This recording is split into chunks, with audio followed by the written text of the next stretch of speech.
Alright, so driving on the road to a 1972 Triumph Spitfire barn find. It's been sitting in the barn for 15 years, since 2003. Doesn't run, it's partially taken apart. I'm gonna go get it and see if we can get it to run, and then hopefully do a full restoration on it. So I'll check back to you guys when I have reached the barn, which is actually a shed. Okay, so here's where the Spitfire is located. It's more of just a little shed back here. I got a screaming deal on this, so let's go ahead and take a look at it. Oh yeah, there she is. All right,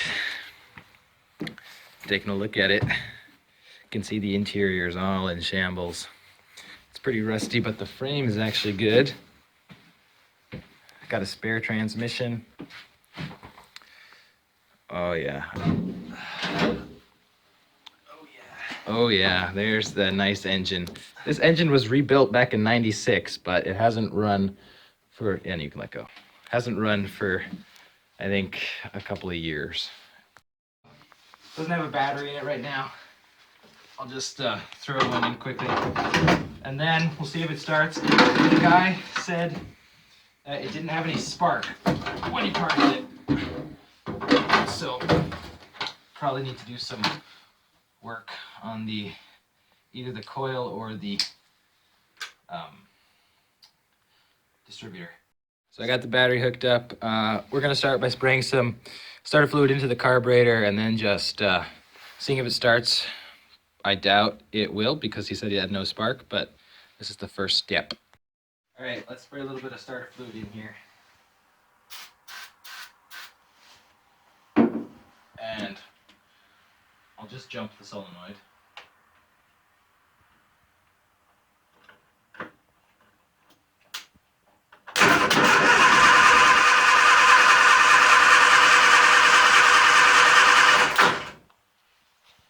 Nothing there.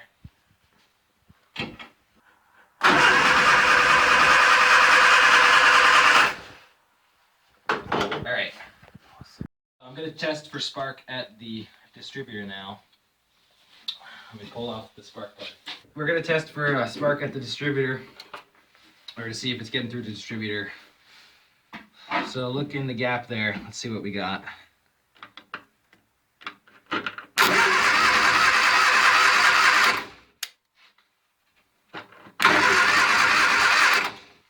No spark.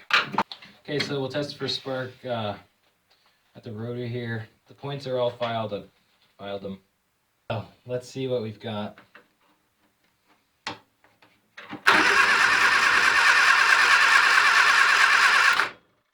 Doesn't look like we're getting spark to the distributor. So I think the first thing I'll do is replace the coil. And then if that doesn't work, I'll replace the distributor.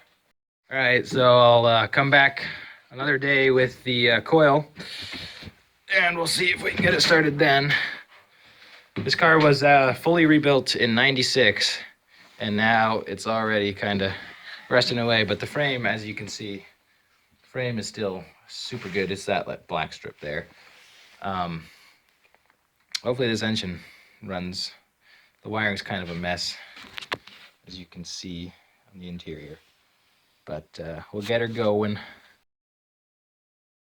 Okay, so it took a little bit of rewiring. This is the new coil I bought here, and then I had the hot wire on the wrong side.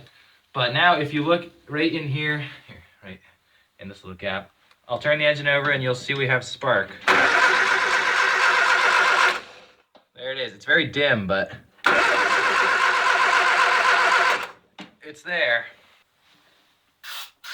All right, let's see if it starts with the distributor cap back on.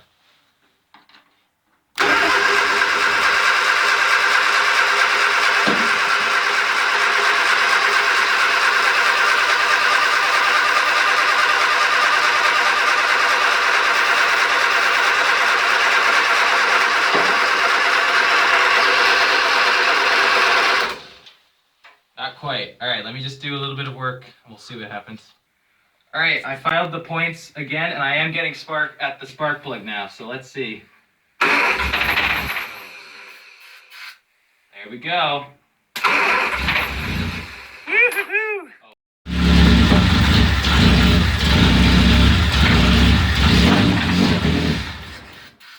Ah.